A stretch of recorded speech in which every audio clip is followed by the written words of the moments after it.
My client's father. No further questions.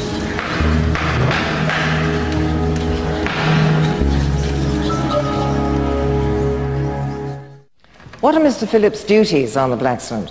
Well, he started off as a deckhand and now he's captaining.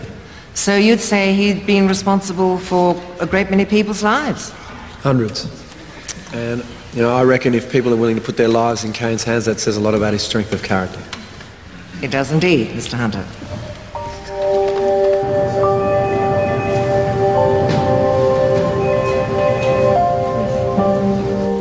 Oh, I won't say he hasn't made mistakes. Of course he has, but he's turned out okay.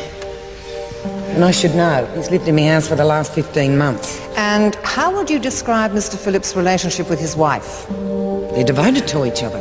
But as a young couple, they've had their fair share of tragedy over the years, have they not? Yeah, they've had a rough trot, all right. About a year ago now, Kirsty had a miscarriage, and then she nearly lost her own life due to kidney failure, and then Kane turns around and gets diagnosed with cancer. But they've always been very close to each other. Yeah. It seems to me that the harder things get for them, the stronger they become. Thank you, Miss Roberts. Mr. Brennan? For all those medical expenses, Mr. Phillips and his wife must have experienced a lot of financial hardship. Yeah, but Kane's answer to that was to get a second job at the surf club, not to go around and commit a robbery like his dog of a Mrs. father. Roberts, He has tried really hard. He's earned people's Your Honour. respect. Ms. Roberts. He's a good kid. He deserves another chance. Ms. Roberts! What? I must ask you to restrict your answer to the question posed.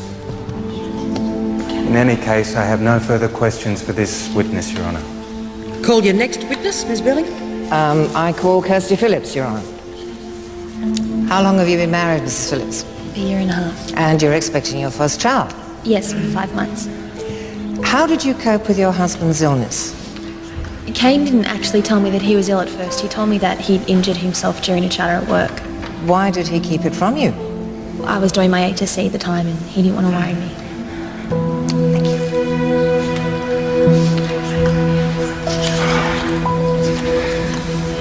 So he kept secrets from you? Well, he knew how hard I'd been working and he wanted me to get through my exams before he told me. But he did lie to you?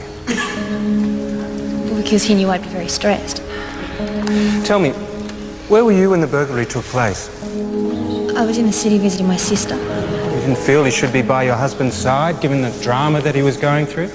Well, I wanted to, but he told me that he was fine and that I should go. Oh, so he pressured you into going? No, I wouldn't say that he pressured me, no. Any reason your husband might not have wanted you around? He didn't do this. Mrs. Phillips, is it true you once took out an AVO against your husband? Did he hit you? Objection, irrelevant. Mr. Brennan. Did he admit to you he robbed a farmhouse a couple of years back? Objection, Your Honour. Oh, wasn't he charged with attacking your sister? Your Honour. Mr. Brennan, you will desist immediately.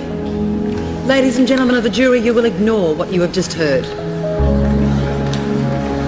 No further questions, Your Honour. Should have jumped the dock and decked the guy. Yes, well, you'd be playing right into their hands if you had. Mind you, if it's any consolation, I don't think the jury took too kindly to the prosecutor attacking a pregnant woman. Yeah, but they can't just pretend I didn't hear what they heard, right? Evidence of a prior misconduct is not admissible.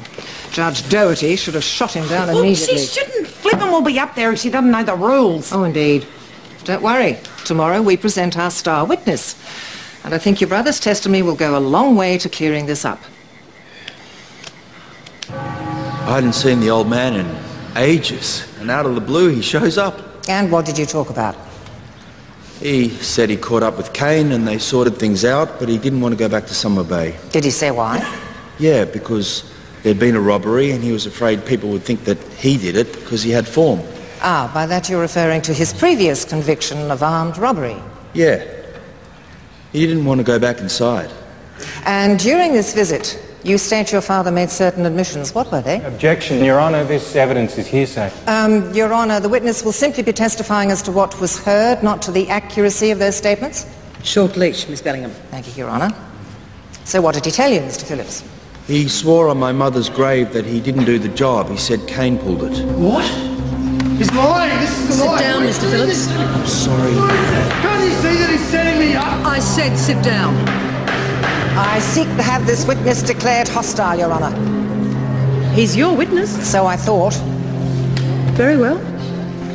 In your sworn affidavit, you said that your father admitted that he had committed the robbery and left your brother to suffer the consequences. Why did you change your story?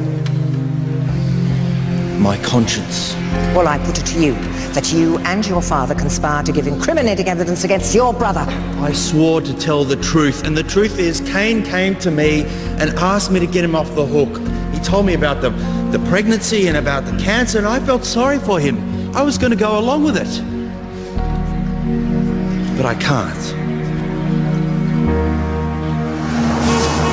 I should have known he'd pull a stunt like this. It was all just a bit too easy. Guys must have set the whole thing up when he visited Scott in jail. He was playing us the whole time. Slimy little runt. You gotta put me on the stand. Absolutely not. You will do yourself more harm than good. Come on, I've got to defend myself. Leave it to me. I'll try and convince the jury that your brother had a reason to lie about you. But so did Greg Harvey. I can't raise that point without any evidence. They would shoot me down, and the last thing we need at the moment is for the jury to think we're clutching at straws. So what do we do now? We make our closing statements.